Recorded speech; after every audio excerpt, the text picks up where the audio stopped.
Good afternoon. Great to see everybody in this beautiful spot. How about that view? I mean, this is extraordinary. Before we get started, I do want to give a very important health update.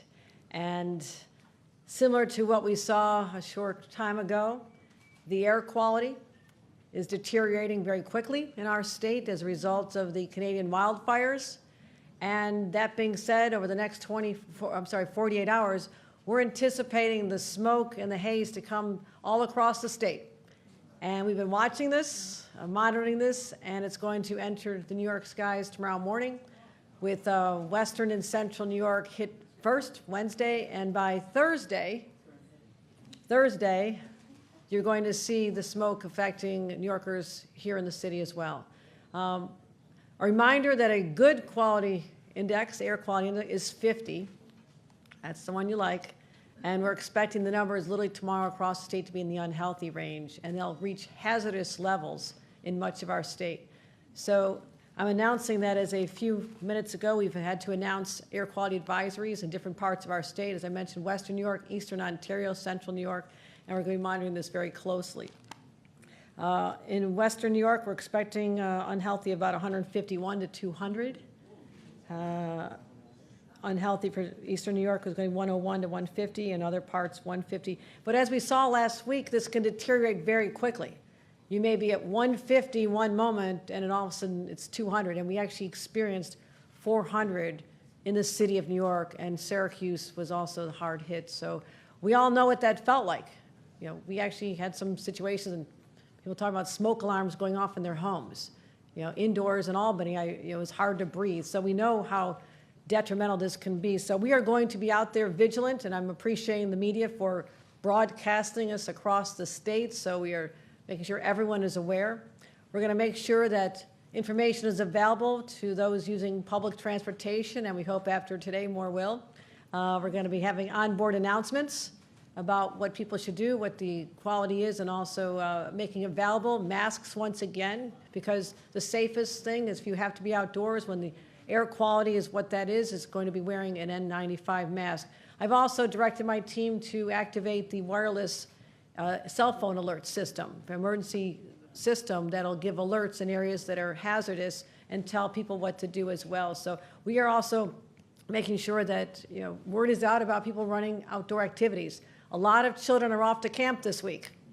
A lot of kids are at camp, and they need to have the camp counselors be aware these kids need to be protected. They're younger. They have some of them have health challenges, and making sure that they have everything they need to probably stay indoors, but also have masks available to the children as well. We're also giving alerts to people about outdoor workers, making sure that supervisors know that it is not recommended unless people are wearing masks, and those who are vulnerable to health conditions should remain indoors. And so we're going to encourage people to check their zip code. Go to airnow.gov, and it's also available on your cell phone. If you go to the weather page, it tells you a number and usually some scary color. Orange and red are really bad. So high-risk populations, children, senior citizens, pregnant women, people with heart disease, respiratory issues, they all should avoid the outdoors. So, but also, that's the unfortunate news that we're experiencing. I would certainly say we did not deal with this in the years past. If you want to know the effects of climate change, you're going to feel it tomorrow in real time. This is not something that we're talking about future generations dealing with it. We are truly the first generation to feel the real effects of climate change, and we're also the last generation to do anything meaningful about it. So that's what we're talking about here today. So for many New Yorkers in the city, poor air quality isn't a rare occurrence. It's already making people sick in our own city. And I was thinking about this. As a mom, I've had to deal with sick kids a lot. And when a doctor sees a patient who's having trouble breathing, having trouble taking a breath, feeling sick because of a health problem, they often prescribe a decongestant. Think about that, a decongestant. Open up spaces in the body, helping people get well and live a healthier life. That's exactly what we're doing here in the city of New York. We're prescribing a decongestant.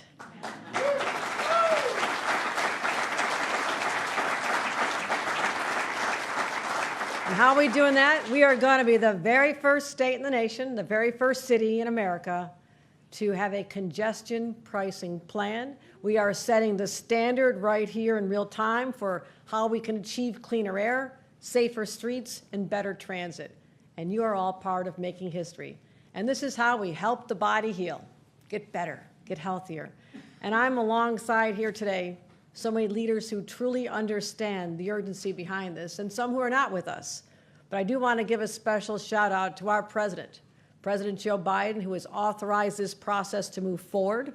We are grateful for that. Secretary of Transportation, Pete Buttigieg, all their agencies were very involved in helping us take the necessary steps to give us the green light to move ahead. Also want to say that, in addition, we have officially from the federal government the announcement that the Federal Highway Administration has issued a finding of no significant impact caused by congestion pricing. That was long awaited, but it allows us to move forward here today. And I want to thank other individuals. First of all, anyone here from the RPA? Hi, thank you. Tom. Now, I'm going to guess that Tom and others were not there in the 1960s first proposing this. But the RPA was one of the visionaries, the organizations that was studying this back in the 1960s as a way to alleviate congestion in this thriving metropolis even back then. So they've been pushing for it a long time. And you think about it, babies born back then, when this idea was first conceived, are almost retirement age. So it's been a long time. It's been a long time. But I also want to thank other partners who are helping turn that vision from 60-some years ago to reality today. And I want to start with our members of Congress who've been fighting for this. Congressman Dan Goldman and Richie Torrey. So please let us give a round of applause. Let's recognize the two of them. Someone else who is not afraid of leaning into sometimes controversial situations, often at my side, and that is you, Jenna Lever. Thank you, our leader of MTA. Citizens who've stepped up. Dana Dennis, where are you? Dana, thank you. Senior organizer at the Riders Alliance. And her work doesn't finish today. No, she's telling me how she's going to go out and take this on the road and help educate people about the power of what we're doing here today. So I thank you and other citizens who stand up because you care. Let's give her one more round of applause.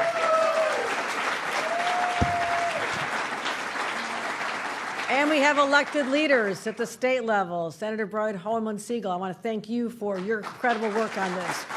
Tony Simone, Assembly Member, District 75.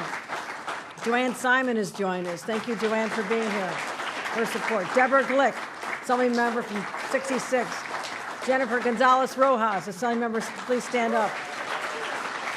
I believe Brand Lander, our City Controller, is here as well.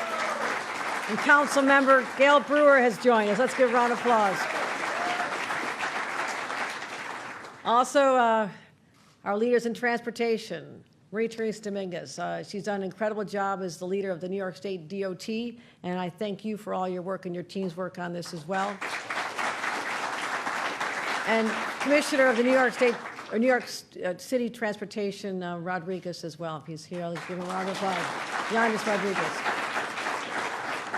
So because of the action we're taking today, millions of New Yorkers will lead happier, safer, less stressful lives. This day was coming for a long time, but it was a thoughtful, methodical process. And we had so many community stakeholders involved who really just lent their voices to make sure we got this right. We listened to them, we adapted. And now we're finally going to start seeing the fruits of that labor. I talked about how far we went back. John Lindsay thought this was going to get done a long time ago. And so I want to thank all the people who stayed with us over this long, long journey. And this is a sign, with all this traffic out here, it's a sign New York is back, number one, because I remember walking the streets of the city during the pandemic, and you could have had bowling down the streets and you wouldn't have hit anybody. It was a different time. It was a frightening time. But now the converse is true. More vehicles have come back than we had even before the pandemic. Now, that's a sign of life, but these vehicles have another alternative, an incredible alternative called public transportation. Not every city has that. And now we're starting to see the effects of all the congestion in our streets, and with our traffic returning to such high levels, this project that's been talked about forever really has a sense of urgency around it. I walk the streets of this city almost every day. You don't see me because I'm in disguise. Baseball cap, different teams, you never know which team I'm sporting. Maybe they're even from up north, who knows?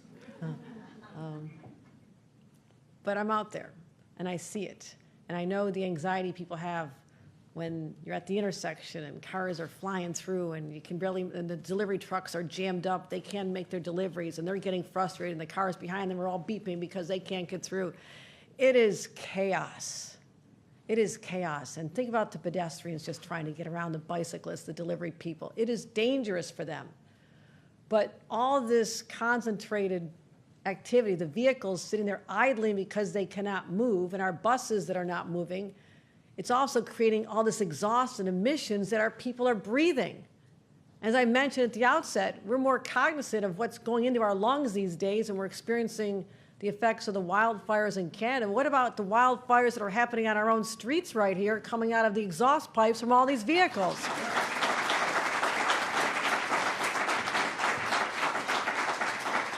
700,000 vehicles enter the central business district every single day of the week. That's almost impossible to comprehend.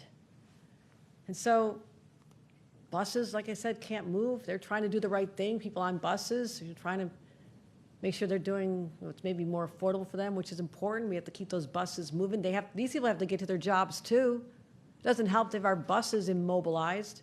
The health consequences, our kids getting asthma. And thank you, Richie Torres, for spotlighting challenges we have in the Bronx and other places, because that's not okay.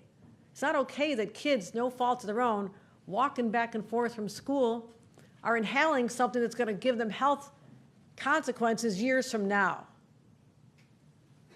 The average New York driver, those who are still driving, spend 102 hours stuck in traffic. Talk about stress. Talk about anxiety. Talk about time away from your families, your friends. And the cost, when you quantify the cost of the congestion in our city, it equates to about $20 billion a year. I happen to think we could do a lot better things with $20 billion, don't you? I think that's a complete waste. That's a loss to our economy. People are late for work, people are spending too much money on gas, and it doesn't have to be this way. That is the good news. This does not have to be our destiny, New York, and it's not going to be any longer. We have the power to build a healthier, safer New York, but also how exciting is it for us to know that we can be the model for the rest of the nation. That's what we always do. We're always the leaders. We're always the first in America. Others will look at us. Other cities are paying attention. How is it going to work here? Well, we're going to show them. We're going to show them how you do this. And I mention sports teams all the time. I love our sports. But I think about, we love to win here in New York, right? We love to win. We have, right now it's Yankees, Mets season. But sometimes losing is a good thing too. Let me explain that. With congestion pricing, New Yorkers have a lot to lose. How about 15 to 20% fewer vehicles in the central business district every single day? Less noise, less honking, less gridlock. How about less air pollution, lower carbon emissions, lower speeds, fewer crashes? I don't mind losing that. Fewer kids getting hit by cars on their way to school. And again, we talk about being first in the nation. A couple other places have done it globally. We've watched them. That's why we know this will work here. We know it'll work. We saw what happened in places like London and Stockholm, where the congestion dropped 10 to 20%. It's extraordinary. But all the talk about losing, New York are winners. New Yorkers are winners. Let's talk about the fact that we can generate revenue. We can win the effort to make sure that we have enough resources, enough money to continue funding the system that allows us to have this alternative. We have to keep public transportation strong and vibrant and clean and on time. Otherwise, we're not offering people a better alternative. And thank God we have a better alternative, a fantastic alternative. But we're going to keep making sure we have the investments to make sure that years from now, it is just as viable and as vibrant as it's always been. So $1 billion extra a year to leverage $15 billion in bonds.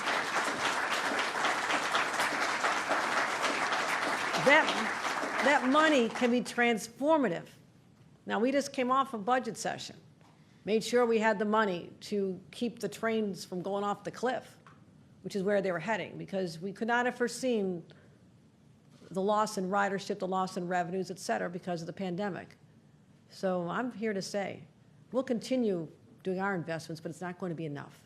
This is a viable funding source that is going to help us sustain the level of service and even enhance it for commuters who've not yet discovered the ease and the benefit of using trains that may be right there for them, but they're just so conditioned to driving the cars. We're going to help them see the light. We're going to help them find the pain, help them find the road. So we're going to be able to continue investing in new subways, new subway cars, commuter rail cars, electrify our bus fleet. How about that?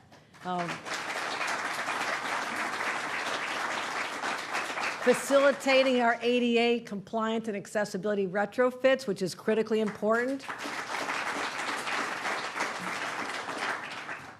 So let me conclude by saying this.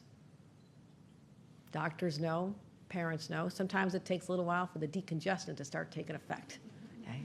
We're going to give it a little bit of time. We're going to get this right. We're going to get the messages out. Dana, thank you again, and all others are going to help educate people. And the point is, today we've diagnosed the illness. We have the medicine. We can make it better. And ultimately, the body, this vibrant body known as New York City, will be so healthy and vibrant, and it'll live forever because of what we're doing here today. So thank you, everyone who's been part of this journey for such a long time. Thank you. Thank you.